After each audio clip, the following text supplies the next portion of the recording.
Yan. Videohan natin. Ihabol lang natin mga singko dahil nga ngayon lang maghapon talaga umuulan mga singko. Ngayon lang talaga medyo nahinto. Kaya tignan nyo yung ating kulungan. Niligay na naman natin yung mga tarapal dahil nga nababasa talaga dito. Yung hampas ng anggi tsaka yung hangin mababasa pati sa kuran. Kaya doon siya nagkakaamoy. Kaya ginagawa natin puro ganyan. Buti na lang medyo tumigil-tigil siya ng konti. At meron lang ako papasilip sa inyo. Dahil ngayong ganitong tag-ulan, napakahirap na kumuha ng ibon. Kaya medyo sa pagbenta, sa mga pang-display natin, medyo naglalaylo ako. Kasi to. Pero tayo, sa tigas ng ulo natin, kumuha pa tayo ng ibon na aalagaan. Wala tayong kadala-dala. Uso na ang sipon pag ganito, uso mga sakit.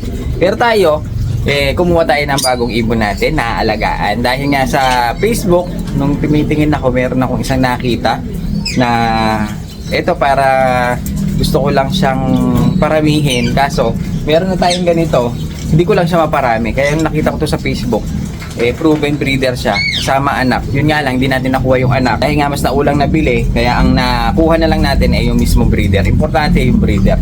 At sana makapagparami na tayo. Kasi meron nag-chat sa atin, bakit daw hindi dumadami yung ating frillback, yung mga kulot-kulot mga singko. Dahil nga, hindi ko rin alam kung bakit hindi natin maparami. Ito, kulot natin, medyo madilim na nga lang dahil nga malulag.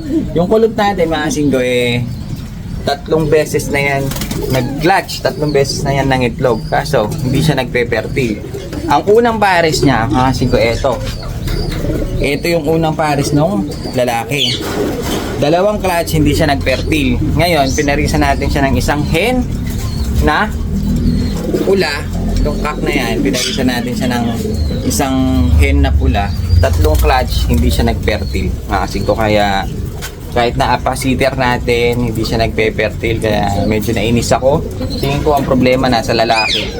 Pero ang ganda pa naman niya sana. Pero tatry pa rin natin. Ngayon, kaya kinuha ko tong bago natin para mag-experiment tayo. Dahil nga gusto ko rin magparami nito.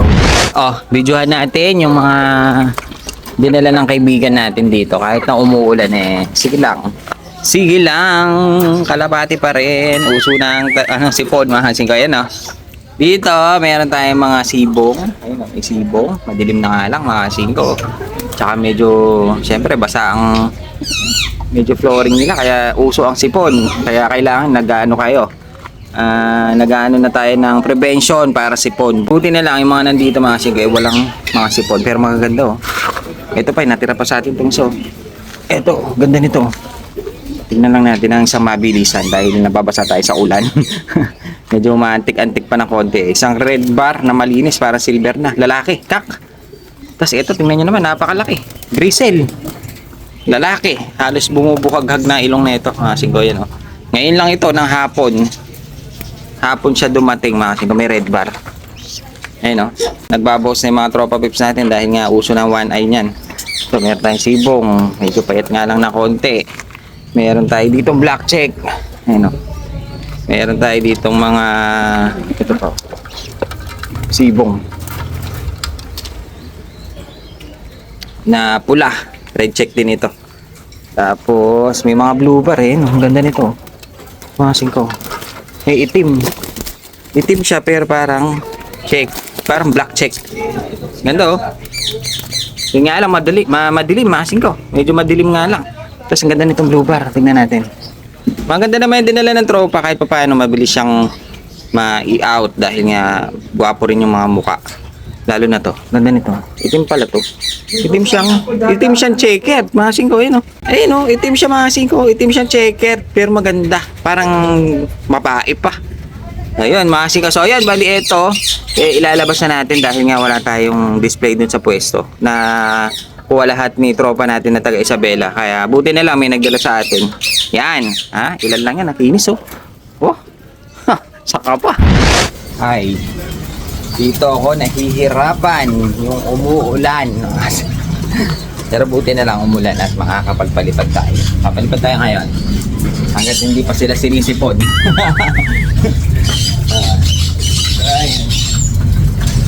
Kailangan mapaayos ko na talaga tong elevator natin. Hirap na hirap ako dito sa manual. Hagdan. Ayan. At ako'y magpapalipad ng medyo yung ulan niya maghapon pero hindi malakas. Kasi kung sakto-sakto lang yung ulan niya. Papatak-patak lang. So ayan, bago na tayo umakyat at magparonda, shoutout muna tayo. At hawak ko naman na para hindi na tayo mahirapan. So ayan, shoutout natin mga tropa pips natin dito sa ating elevator. Hagdanan lang pala. Sila JR ng Bora Tarlac, shoutout sa'yo. Kay Prince Mendoza, lagi nagko-commento, shoutout.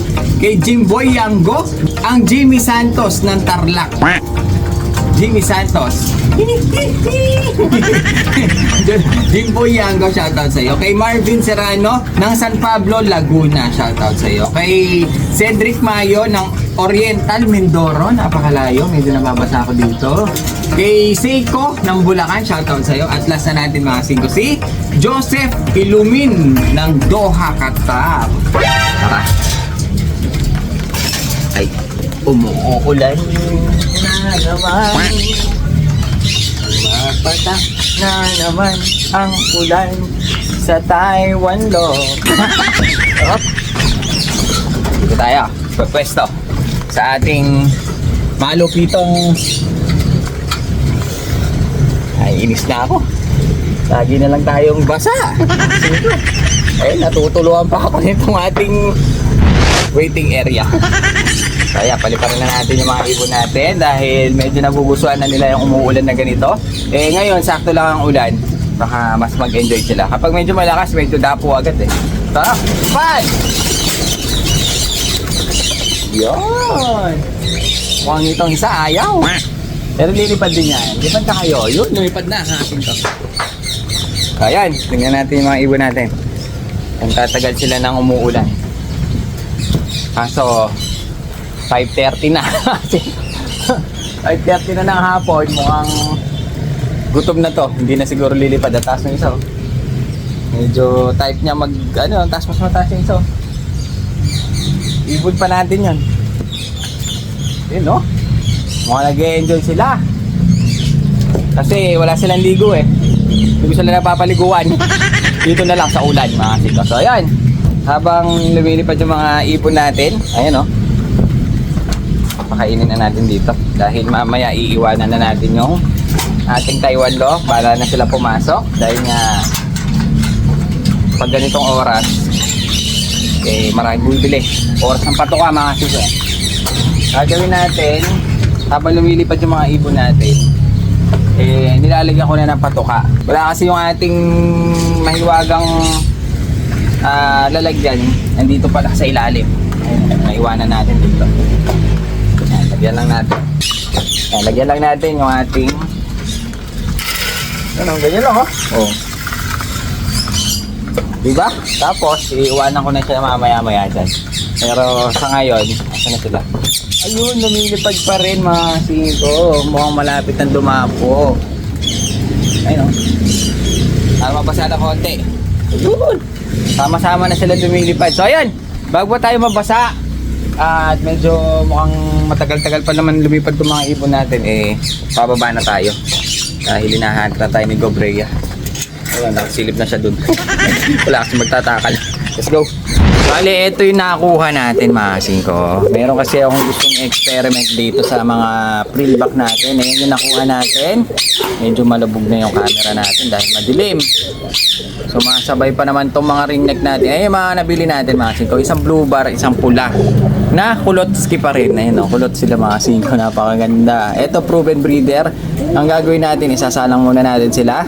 Pag nakita ko na proven breeder na siya talaga sa atin, ang gagawin ko dito kay hen, ipapares natin siya dito sa ating cock. Kasi nga ito yung tingin kong may problema, yung lalaki natin. Ipapares natin siya dyan. Pag hindi nag-fertile, ibig sabihin si cock na yung may problema natin. Kasi itong nakuha natin proven breeder daw ito Tsaka nakita ko mismo yung kanyang mga young bird. Dapat kasama young bird nito kaso naunahan tayo nakuha. Kaya gagawin natin, pabugahin lang natin para makita natin na proven talaga sila. Ayan isang pair, blue bar at red bar. Red, parang pula siya, hindi siya red bar Panakin muna natin siya. Pag proven na sa atin, gagawin natin mga singko ipapares natin yung hen dito sa ating cock. Yan. Bibiyakin natin yan, pero paanakin muna natin. Tapos dito natin siya ibabangga. Gusto kong makita kung talagang hindi talaga nagpe-fertile tong lalaki natin ang ganda pa naman nito mga singko. Kasi yung pinaris natin sa kanya basal.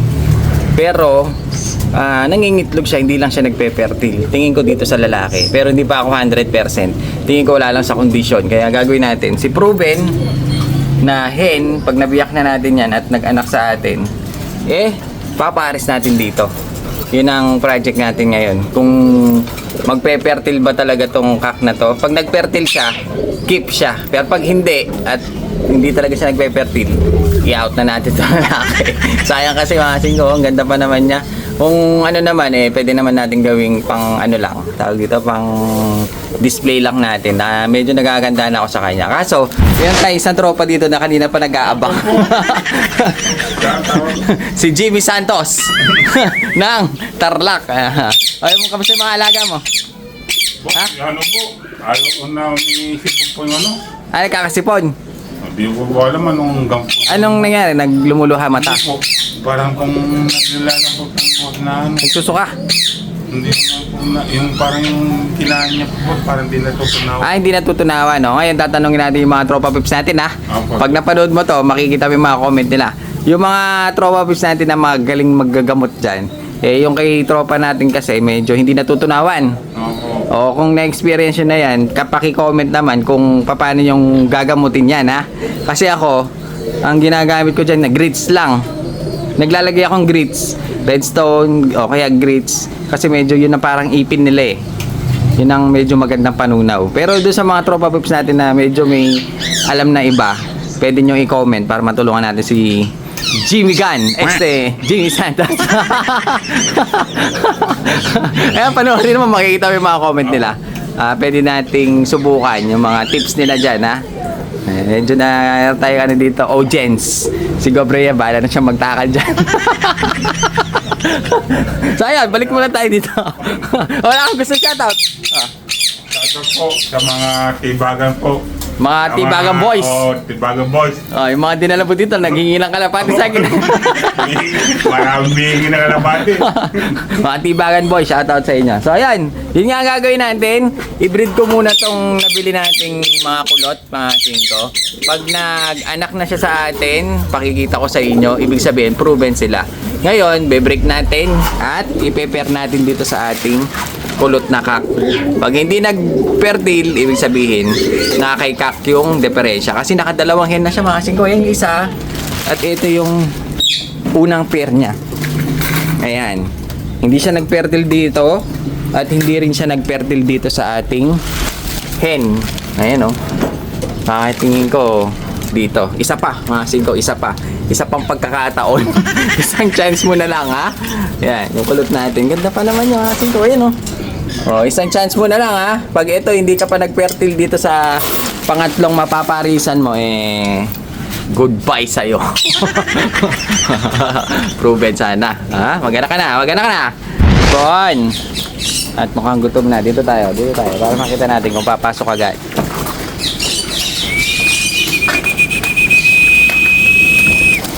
Mukhang hindi na sila sanay sa atin. Mga singko. Ayun.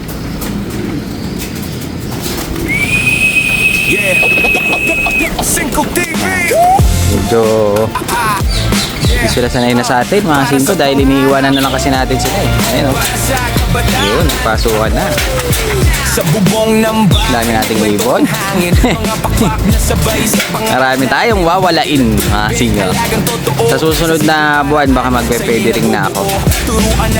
Dahil nga baka September ang labanan nito Para medyo mas maaga silang mag-full grown ang balahibo. Medyo gutom na yung mga ibon natin. Buti na lang, naakyatan natin ulit. At wala namang ganong bumibili. Nandun naman si Gobrea. Bahala na siya. Yun o. Sana lang. Pumasok ka na. Gutom na yan. Pasok na sila. So yun. Pwede na natin silang iwanan. At huwag na natin sila istorbohin. Mukhang gutom na gutom. Yun. Medyo kalmado lang sila. Parang hindi sila nabasa. Sige ko. Tingnan mo mga balahibo nila. Parang hindi nabasa. Parang hindi lumipat sa ulan. Mukhang meron silang waterproof. Sa bungad lang yan. Pero pag malayo na, mawawala na yan.